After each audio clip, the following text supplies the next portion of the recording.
Hey there everybody, I got a quick tutorial for you today that has to do with this shot from the Chef Boyardee nightmare I just made, and it's not actually about, the can or the hair simulation or the podium or the message behind the video. No, it's actually about this paparazzi lighting and how I achieved it. So you can see we have this kind of like lighting setup that changes directions, which lights are on, etc. And this actually wasn't achieved by making a bunch of lights and animating them, no. I actually thought the solution was much more clever. I just set up a grid, and you could have this wrap around if you wanted to, but I set up this grid that like changes all the time. I'll talk about how to do that, but this is actually contributing the majority of the lighting to the scene, and because it's like randomized and all this, when you look at it from the camera view, it's gonna look like this kind of like paparazzi kind of thing, which is useful for certain things, and you could use it for other scenarios. So let's talk about how to set something like that up. I'll do it with a simple scene. So we're gonna have a plane. Again, this could be a curved plane, it could be whatever. In this case, it's gonna just be a flat plane because all the paparazzi and the news is gonna be in front or behind of the person. It's not gonna curve around. So let's delete the light. We just want to set this up super quickly, just in cycles, GPU, and now we're ready. So there is no lighting in the scene other than just the gray environment. This is going to be our lighting.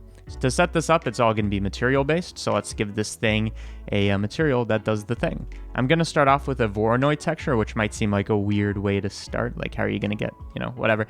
We're not going to use distance like you normally use with Voronoi texture. No, we are going to use color, which gives us randomized colors for each thing, right? If we take the randomness and bring it down, you can see what's going on here. We have a certain number. You want to think of each of these squares as a potential camera that could turn on and off. And I'm just going to reduce the number of cameras. Next, I'm going to take this and feed it through a white noise node. So it is already random. I just want to send it through. I want this to control our randomization so that we can do our animation here. Although this might not actually be necessary. We'll find out. But we're going to send this through white noise, which is going to give us 0 to 1 values for each camera.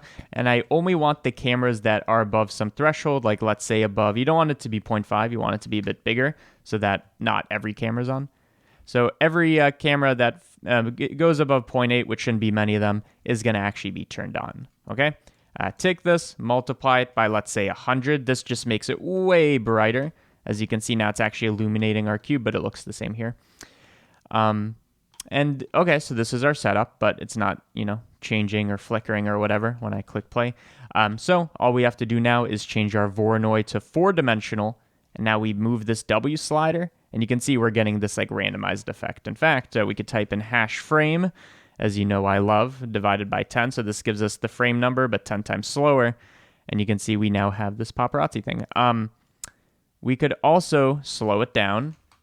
So you can see that this is kind of like a longer flash, and you could do a faster one, kind of depending on what you're going for. This is like a serial killer just walked out of the limo and he's about to go to jail, and everybody's trying to, I don't know.